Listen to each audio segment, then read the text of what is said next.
Hello and welcome to Just Keep Writing, a podcast for writers by writers to keep you writing. I'm Marshall. I'm Nick. I'm Brent. And I'm Will. All right. Okay. So today we have with us a very, very talented writer and a good friend of mine, Zin E. Rocklyn. I am so happy that they're here with us tonight. If you're not familiar with Zin E. Rocklyn, then that's going to change after tonight. Their horror is just off of the charts, like scary and amazing. And they dig into these uncomfortable ideas and themes in just such a really awesome way. And in particular, I think tonight we're going to be discussing the recently released novella Flowers for the Sea, which, I mean, you guys can't see it, but I'm holding it up. It's a beautiful cover. It's this really intense story. And I just want to have a chance to pick Zin's brain about it a little bit. But first, I'm going to let Will kick it off with our traditional Just Keep Writing question. Thank you. Okay, so Zin, I want you to describe your writing career in 3 words, and they can be completely unrelated, whatever comes to your brain first. Okay. My first word was hellacious for some reason. Bring it. I love it. Yep. I love it. Burgeoning and volatile. Ooh. Okay, great. So now we're going to unpack those words. Mm-hmm. Hellacious. Talk to me, like, why'd that come to your mind first? I think because right now I'm going through a writer's block. Mm-hmm. So it's been such a pain in the ass. Like, wait, can I curse? Sorry. Yeah, yes, of course. please. Yeah. Feel free. Okay. Sweet. Yeah, so it's just been a really bad writer's block, and it's been incredibly frustrating. Because I feel like everything's starting to come off the ground for me, and now I'm just like halted. So it's been a pain in the ass. And burgeoning. I do feel like I'm at the cusp of something great, which sounds really kind of like my ego sounds out of the stratosphere right now, but but I do feel like I'm at the cusp of something great, and like something great is going to happen. I just need to get over this hump. I want to just say that your ego is, I mean, it's right on point, because reading your work is outstanding. I really, just reading Flowers for the Sea, and then I read, I went on your website and read some more of your work, and I just think you are a really amazing, beautiful writer. Thank it just you. really speaks to me. And vicious. So that was the 3rd word, vicious. Yeah. Vicious is a good word for sure. I would say that actually is better than the word that I picked. I was going to say, I think it was volatile. Was it volatile? I wrote vicious volatile. down. Okay. All right, Yeah. volatile. Wow, okay, let's do Will. volatile. Someone Sorry. take the questions away from Feel him. free to use Yeah. both of those words. I that's was gonna fine. say, I'll take vicious. Because Vicious I is wrote it good. down wrong. Sorry. I'll take it. But So- yeah, volatile, yeah. Mm-hmm. Why would you say like volatile? Just because of the way the industry has been going? Yeah, it's very hot and cold. Like 1 second you'll get, 2-3 acceptances in a row, and then you'll get about 60 rejections. And you think for a second, it's like, oh wow, my name is getting out there. People are recognizing what I'm doing. They're understanding my work. And then you get that cold slap of reality. It's like, no, sit your ass down and keep Mhm. working. Mm-hmm. So I want everyone to know who's listening that there's going to be spoilers for the book, because I really want us to dig deep into the story itself. But I'm going to turn over with Brent first, so he can ask, the first question. Ooh, besides okay. our traditional one. Go ahead. Yeah, no, cool. Okay, so since we're going to focus on the novella tonight, I want to. This is kind of a basic question, but I so for everyone who doesn't know, me and Terry are also in a writing group together, and we talk about dope things, and so I kind of know we can ask this question. So, for Flowers for the Sea, what was the story seed that kind of grew and became this novella? Well, I always want to make a point of writing Black women who are unlikable because I want to show the humanity that is still deserving of empathy and of compassion. Um, I want to show that we are not just mammies from the help, and we're not always the congenial, like, just sage advice giving type of character. I want us to be shown as a character who's mighty and strong and wrong, but you understand why they're standing in that position. So I wanted to extend people's sense of empathy and compassion. But the actual story seed actually started that first line that children imitate razor bangs was actually a prompt from a bot. And for some reason, it just stuck with me. And I just started writing from there. So can you give the listeners like a pitch for the story? Like, how do you describe this to people who haven't picked up your novella? My elevator pitch is that I was using was a pregnant woman stuck on a boat with her last of humanity, believes she's pregnant, believes her baby is not human. Mm-hmm. So throughout the story, like when we just think of the setting, the sea itself is like a major character in the book. I felt that was. You can tell me if I'm like wrong. What was it like? Why did you choose to place this story on the water and in the sea? So I definitely have, and I'm probably going to butcher the name of it, but Cecilophobia, I believe it's called, which is a fear of wide open ocean. And it is because it's majority of our world and it's the least explored surface of our world, because technically it will just kill you by just swimming down too far. It will kill you. And that has always kind of freaked me out. So it's like that kind of fascination of what is below, what is there, what actually happens down there. Just like how cold and dark it is has always fascinated me. Always. And definitely the sea is a character for sure. Yeah, I felt like even within your descriptions of the vessel and in the sea, it's like I felt like when I was reading the story, I was moving. Like I could feel the ocean current, the way that the main protagonist was, dealing with everything. Go ahead, Marshall. I want to circle back to something you said about writing Black women that are unlikable. That it was really, when I started the story, I didn't immediately make a decision whether I liked the character or not.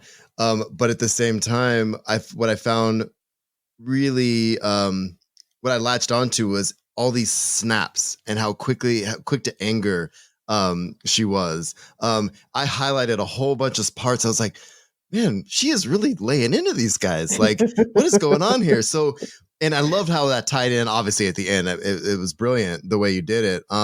So was that? I don't know. I mean, obviously, you planned to have her be angry, but why did you settle on that emotion per se? I guess. I think I was kind of pissed off at the time. I I was feeling helpless. It was during He Who Shall Not Be Named, during his accidental presidency, because ridiculous that happened. But I was feeling helpless. I was feeling incredibly angry, and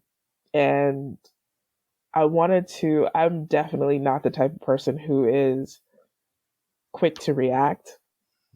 I definitely take a long time to figure out whether or not I should be offended and how I should react, because obviously it's been beaten into me since I was a kid that was like, you cannot be the angry Black woman. And I wanted to know what that freedom would be like to be an angry Black woman real quick. I wanted to know what it would be like to be able to go with that initial annoyance and revel in it and react with it and go with it. So I just wanted to create a character that was incredibly angry and just pissed off all the time and had no qualms in expressing it. Well, and I appreciated that so much, because the number of times where I have been angry and immediately, I'm labeled as the angry Black man. It's like, I'm just upset. I not be upset, right? And so that came up for me when I was reading the piece, and I was just like, yeah, snap at them, please. Tell them, put them in their place. I love it. Have that freedom. It was great. So I just had to ask you that question. Yeah, thanks. So my next question, and tell me if I'm saying her name wrong. It's Aroxy. Exactly. Perfect. Okay, cool. So I'm really interested to see that, you describe her as unlikable. Personally, I really liked the character throughout. Like, you could tell that she was in turmoil. But this, when we think of horror, we a lot of times think of horror as body horror, right? And what was interesting is when we think of pregnancy, we always have been used pregnancy as flowery language, as something just beautiful, and you're giving birth, and it's just the quote unquote epitome of womanhood. And I think what really drew me in to the story was this paragraph, which is in the first, literally on the first page. The swell of my belly increases with each new dawn. My joints all filled with useless fluid, hindering movement and completion of daily tasks. I abhor my present state, but termination is not an option. I felt like you could feel her dread almost, that she did not feel like she was in her body. She felt something was taking over her body. So my question is, what made you think of the character as being pregnant and not loving the moment of carrying a child? Because I felt like in a lot of ways, my sisters, 3 of them, have all said, I hated being pregnant. It was the worst. They were all all these things of oh, I loved being pregnant. And my sisters would always be like, who are they? I just want to know, who are they? So talk to me about your choice to describe the pregnancy in that fashion. The idea of pregnancy always freaked me out. To be personal for a moment, trigger warning for folks. I have had 2 pregnancies that I did not carry to term. But so these pregnancies, it always freaked me out, the fact that there is something in your body that is technically a parasite. In any other context, you would think of it as a parasite because it's sucking nutrition from you. It demands that nutrition from you. If you do not give that nutrition to it, it will suck it from your bones, literally from your bones. That is just, if that's not science fiction and horror right there, I don't know what it is. It's just, so the idea of this life growing inside of you for however long to become this independent thing, this independent being, was just is mind blowing to me. So I wanted to explore that this is kind of horrifying in various ways that we take for granted. 100%. I want to go, I'm going to read another section of the book. They called us nyms, a word with hardly any meaning other than to spit upon its victim. It morphed, much like forked tongues who spoke it, an encapsulating slur that reduced one to shreds, to the foam of the sea we feared, to nothing but the scent of a bowel movement. My grandmother, my father's mother, was the was the only to spit back. She paid for it dearly, forced to flee with her own living kin as the hate licked at her back, the fire behind her cleansing the town of our name, of our contributions to the crown, who did nothing to stop its rabid townsfolk from murdering the ones they deemed strange, a strangeness they refused to understand because of our bond with the sea.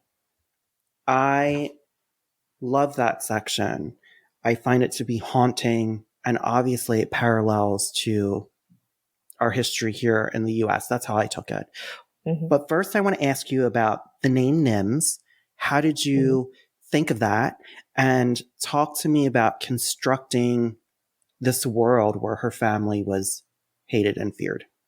Well, I actually just I have come up with Naim first, which is the proper name of these creatures. And from there, I was just like, what can I abbreviate it to make it like a bastardization of it? So I did that, and so Nims kind of was a roll of the tongue type of thing.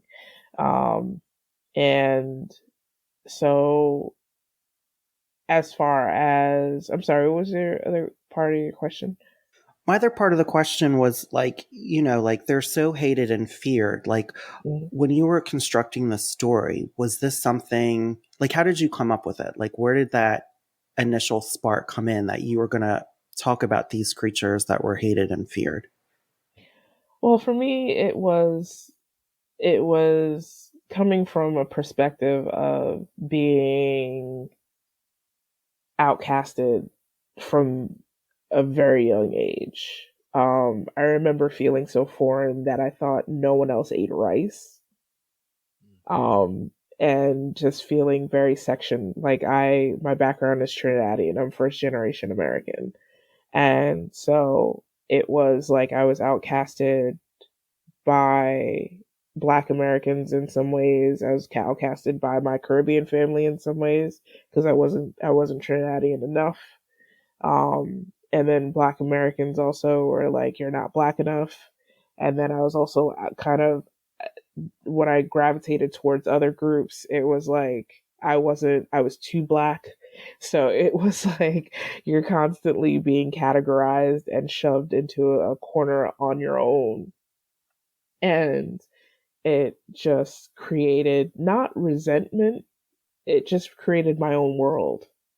Um, so, and that I think I was lucky in that sense because once my world grew and grew along with others, including Black Americans, including Caribbean Americans, including other races, like I grew in the sense of not coming from a place of anti-Blackness and not coming from a place of wanting to keep my corner, that type of thing.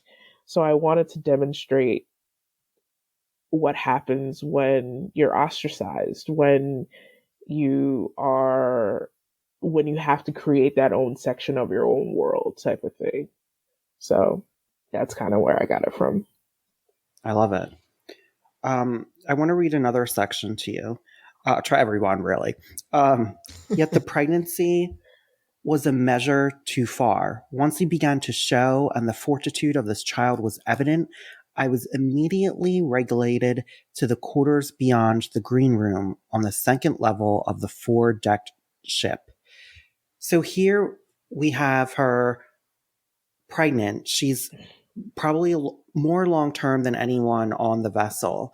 Mm-hmm. And she's, basically trapped. They're not letting her go out.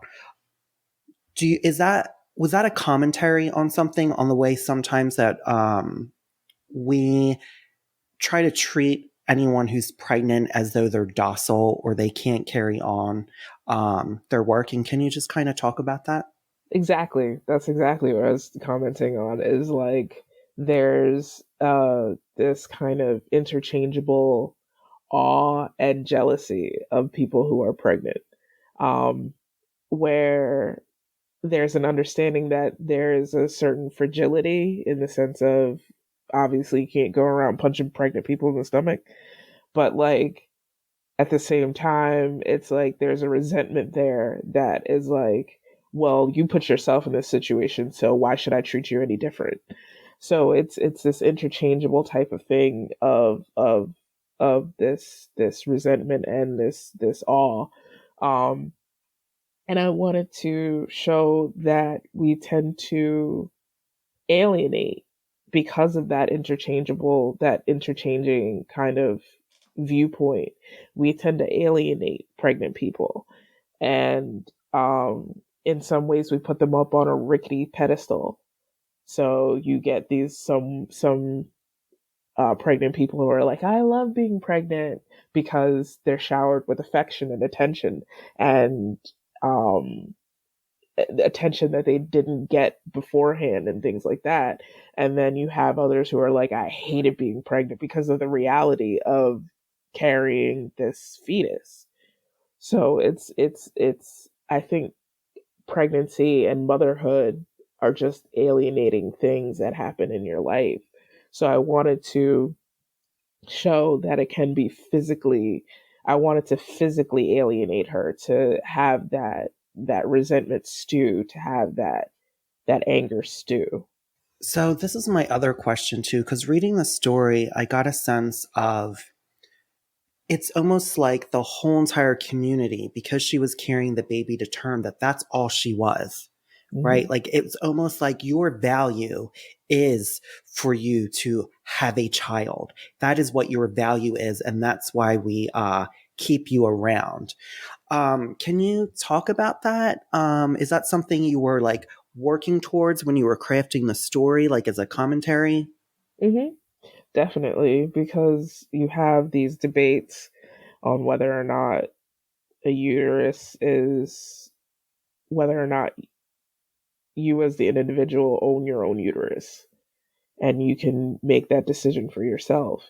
Um, so it's definitely something that I have been freaked out by, and scared of, and things of that sort, and all, the whole gamut.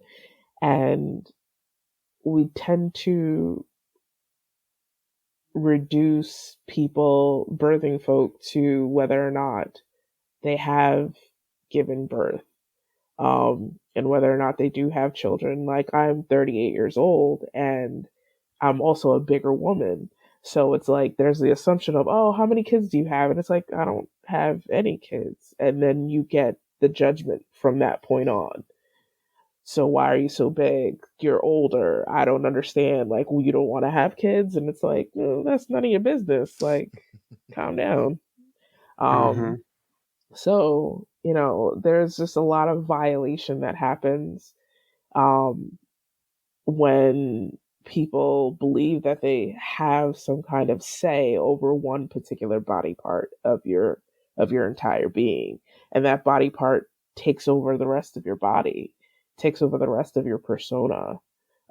This is a woman who is ostracized, who's hated, who is they would throw her over the side of the boat if they could. Um,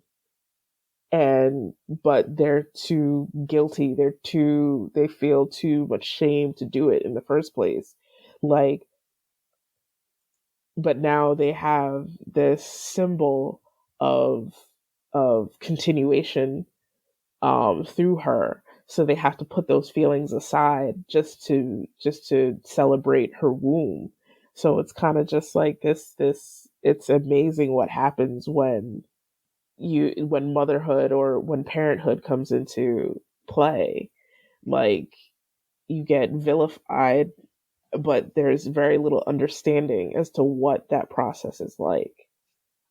Can I ask you to something about that too? And I think this is a good movement towards that. The dynamic of the relationships on the boat, especially with the male characters and then the physician character. I found it really fascinating because, like you said, they hate her, but she's there.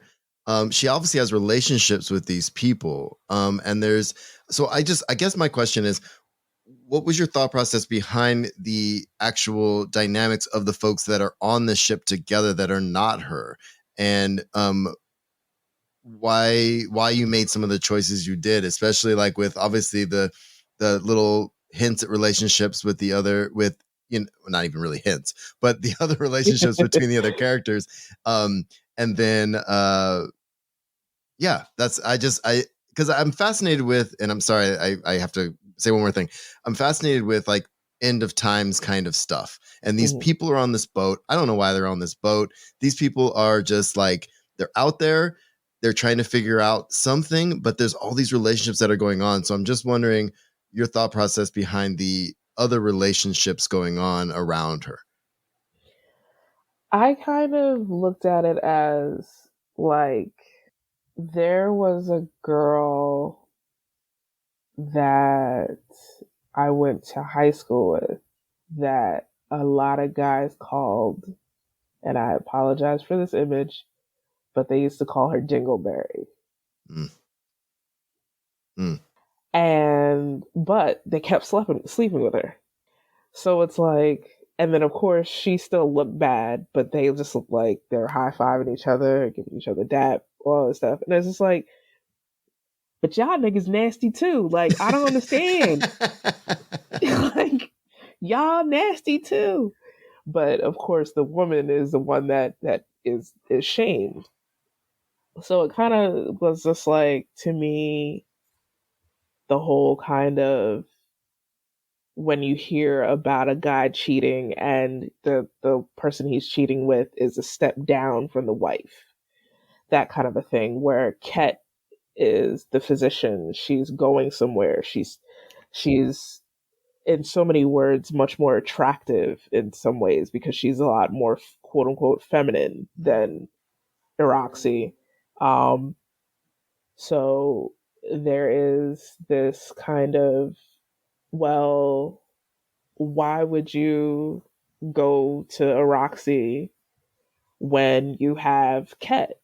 Mm-hmm. And I wanted to kind of touch on that a little bit, where it's just like, there's always going to be that kind of, that contradiction, that thing that makes no sense in people's actions. And as far as like Eroxy looking at the relationships of other people around her, she doesn't realize how much she alienates herself either. Mm. So she definitely, like, she wants to be alone, but at the same time she knows that there's a part of her that knows that she needs people. So she selfishly expects them to like bow down to her demands, and then also like carry on without her.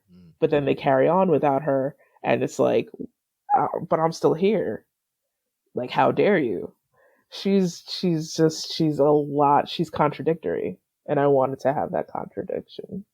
I want to talk about Ket for a minute because I find her fascinating and I dislike her totally. Right? I just hate her. Okay. And I want to talk about when Eroxy goes in and Ket's like, I have to check you. And the way that she probes Eroxy felt so aggressive and alien and vicious. And at the same time, you were so masterful because you could see Ket wanting what Eroxy had. Can you kind of talk about that dynamic of creating these two characters and how opposite they were? It definitely came from a personal place, in the sense that, you know, I consider myself a masked femme. And it was something where I was always best friends with the popular guys, and the popular guys would date girls like Ket, who seemed like the perfect girl, but was a total cunt to like girls like me, and people like me. And so I wanted to demonstrate this kind of duality within Ket herself, of being this prize, this kind of trophy type of woman, but also just being just a jerk. She's just a jerk. And it's masked behind this kind of soft willowiness and all this other stuff, but she's a jerk. And I wanted to express that in the sense of, like, who's the real jerk in the situation when that sheet closes? Who's the actual jerk that's going, who's the cunt? Mm-hmm. Yeah. So. Which brings me to Herat. Am I saying his name right? Mm-hmm. Okay. Perfect. Herat is a really interesting character to me because I feel just what you said about, where you see yourself as being masked femme and then being in those scenes with these girls who were like very feminine and uber femininity. Herat is to me, very attracted to Aroxy, and he is drawn to her strength of character, but it almost seems like he is accepting Ket because that is the ideal that he thinks he should accept. Can you talk about creating the character of Herat and I feel like what you do so great in this novella is you create complexities in all of these characters masterfully. And I feel like everyone needs to read your work because you really, with saying very little, say so much. So can you talk about Herat for a little bit? Sure. Again, my ego might sound like it's out of the stratosphere right now, but there are times where I'm not stupid. I know when a man is attracted to me, and I say man because mostly het men are just kind of the worst. Sorry. But like, no offense taken. Cis men, sorry, not het men, but het too.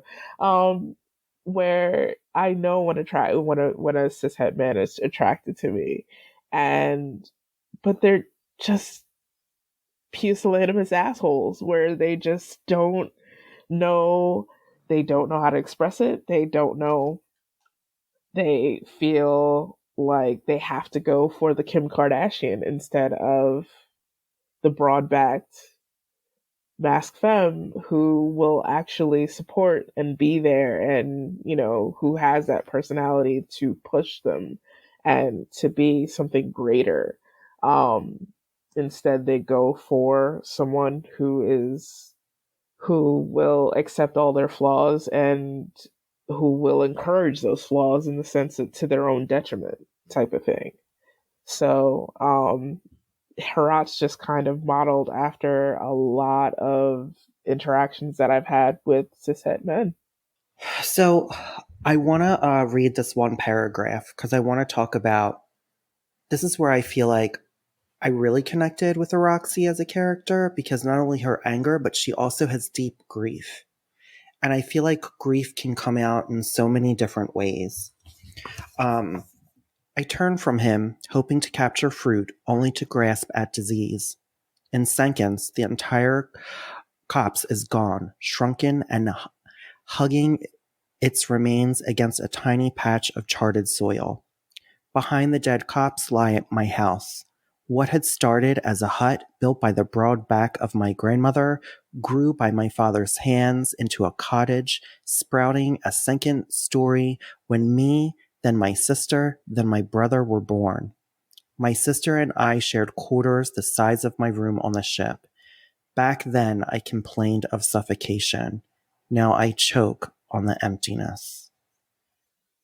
That, especially the last line, just really spoke to the profound depth of Aroxy and just how sad she was, but how angry she was, and it just really layered her whole entire character.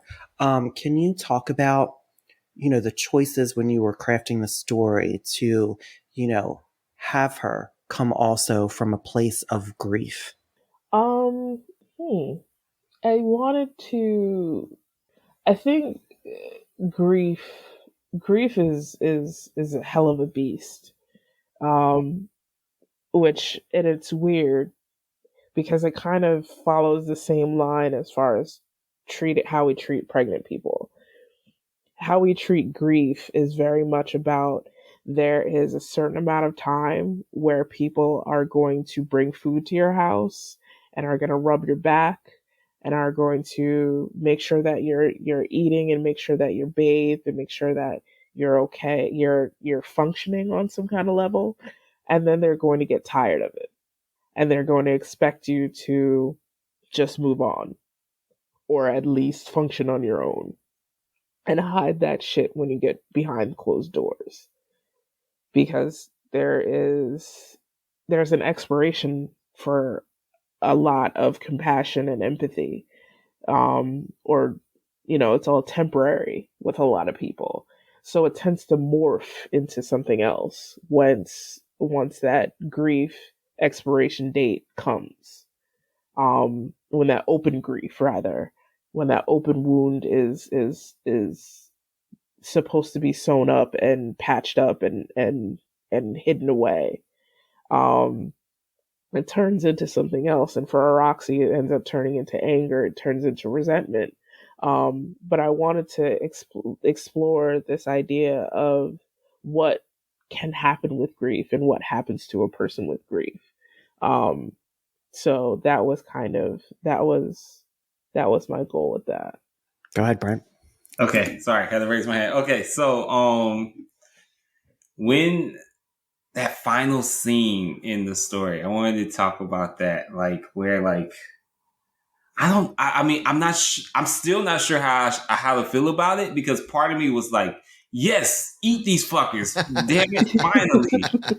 I love But it. then the other part of me was sad because, like, I don't know, I wasn't sure if, like, it was vindication for Roxy or it was just like, I don't know, it was just like this kind of bittersweet justice in a way. Like, I'm not sure if, like, she benefited from it necessarily. So I was just interested to think, like, how do you feel about the ending? Like, do you feel like was Roxy vindicated, or was it just kind of like, is it gray in your mind what happened? And that's what, yeah. It's definitely gray. It's definitely gray to me. Like, I can't say that I ever wrote a version where she doesn't do that. My version from the time that Roxy entered my head was like, bitch, we gonna eat these people. Fuck all of them. And just destroy the boat. Yes. Kill them all. But I definitely, to me personally, it's definitely gray. It's sad as fuck. Like, it's really sad that she's technically all alone because she's the only of her kind. She will be adapted into something like her daughter, but she's technically the only person of her kind, and she's now going to be surrounded with the physical space of loneliness. So it's something that, I went back and forth on in my own head after I turned in the draft and, like, to my agent. I was just like, wow, should I do this? Should I do this? Should I do this? And the more I thought about it, the more complex it became in my head, and I was just like, you know what? I'm gonna leave it to the reader to be pissed off or sad for her or frustrated. Like, it seemed too easy to make it seem like, oh well, Roxy forgives them, or she grabs like a couple people, like, or she grabs like a Mitt, and tries to make things work with him. Like, it just seemed too easy. It didn't feel like a Roxy. And Roxy is much too hot-headed, much too impulsive for that. So it's definitely gray. I want to just touch upon one more thing when she talks about, here we see Roxy through the whole story has been almost asking for her death.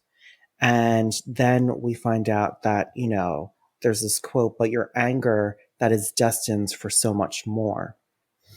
And then she finally asks, my anger. And the character replies, it's too powerful for this life to keep to these shores, to this smallness. It is more than Amit, more than a spoiled prince of a small land, more than your family, more than your outcast status. I nearly choke with each revelation. The urge to run hungrily snares at my curiosity, and I am tempted to undo this magic, tempted to breathe deep once again. Your grandmother had her chance, but her heart was softened by the generosity of a land dweller. We've been watching you, Naim. I don't know if I said that right. And your wish for death is even smaller than this piddle. You're too angry for death, too truthful to deceive the world with your passing. My death would be a lie? Yes, Naim, just as your grandmother's was. You pulse with greatness. That pulse does not die with your body. It shifts. It moves. It lives on until your prophecy is fulfilled, whether in this life or the next. This really spoke to me because when Brent brought up the ending and, just as you were talking about it, I read it more as like, Roxy was like, yeah, it was dark, the ending and sad, but she was taking ownership of her power. Right. And she, to me, I looked at it. I can be like, no, that's not what I was intending to do. But I felt like there's so much more that could be written about a Roxy because, we're seeing this small moment of her life that I just got the sense that she is going to grow in even a bigger, better way. And she can teach. I don't know. I just really felt like she was owning her power and she was just on to bigger and better things. And sometimes we do make choices that are impulsive. Sometimes we do make damaging things and we hurt people. But that is the complexity of being human. So talk to me just about when you were writing that like paragraph about anger and channeling that anger and how it can push us to do great things. I definitely believe that there is, there's multiple sayings, there's multiple like platitudes that say, the older you get, the less friends you have. Doing great things means losing awful people type things like that. You hear these kinds of platitudes and you don't really understand them until you go through it yourself. So to your point, I definitely agree that it's her walking into her greatness for sure. It's still going to be lonely. It's still a lonely path. When you choose your greatness, when you decide to be selfish in that way. Selfish, my father always told me, selfish is not a bad thing. It's when you're narcissistic is when it's an issue. But selfish is not a bad thing because you end up on the path that you're supposed to be on because you take care of yourself first and because you can't pour from an empty cup. So I definitely agree with you in the sense of Roxy walking into her greatness, into walking into something bigger than if she had grabbed a mitt and then reduced herself to just making up with a mitt and trying to make this perfect life with her, a mitt and this baby. I definitely agree that she's definitely walking into a bigger power. And I wanted to just exemplify that a lot of my writing process comes from being pissed off. And I was pissed off as a child because I was loving all these stories, but I wasn't seeing myself. And anytime I did see myself, it was a struggle song. It was the slave narrative. It was I love the color purple, but at the same time, you and me will never, like, come on, like, there's so much more to us than that. There's so much more. We're allowed to explore what scares us. We're allowed to explore our greatness and what it takes to become that greatness. So I love it.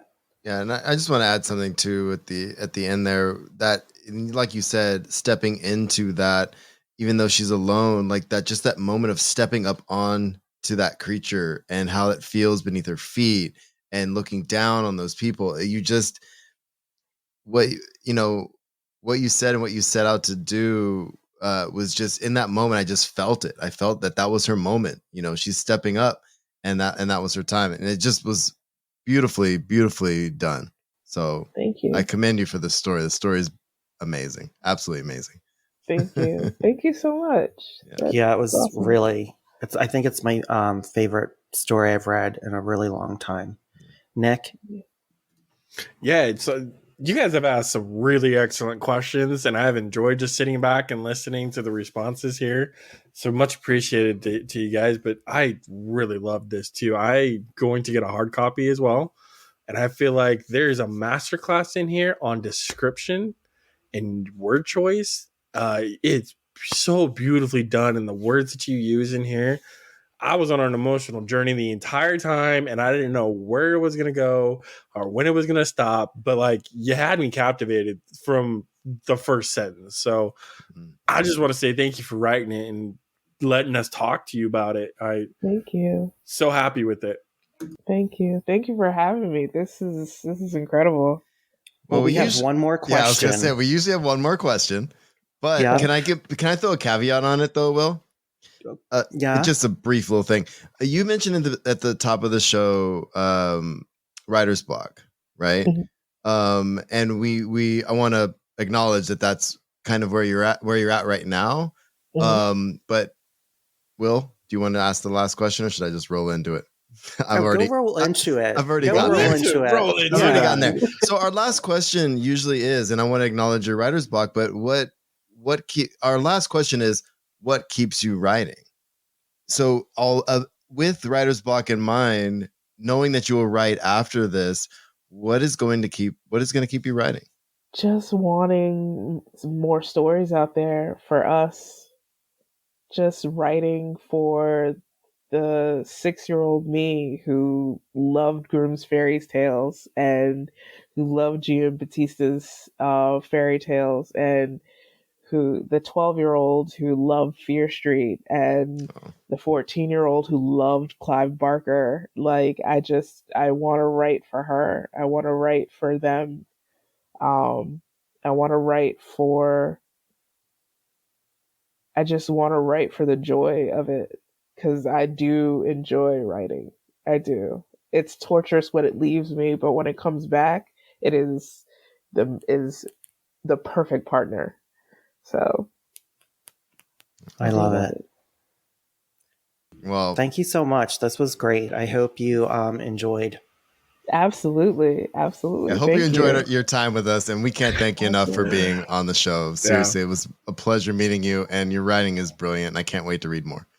Thank you. Thank you so much. Thank you. I'm honored that you had me. And this has been Just Keep Writing, a podcast for writers, by writers, to keep you writing. You can find us at justkeepwriting.org. Follow us on Facebook, Twitter, Instagram, and YouTube. Feel free to reach out to any of us on our social medias, and please jump in our Just Keep Writing Discord channel. Links to all of that is in the show notes. Lastly, please support our show by going to patreon.com/justkeepwriting. We offer daily writing prompts, early access to podcast episodes, and much more. Thanks for listening, and just keep writing.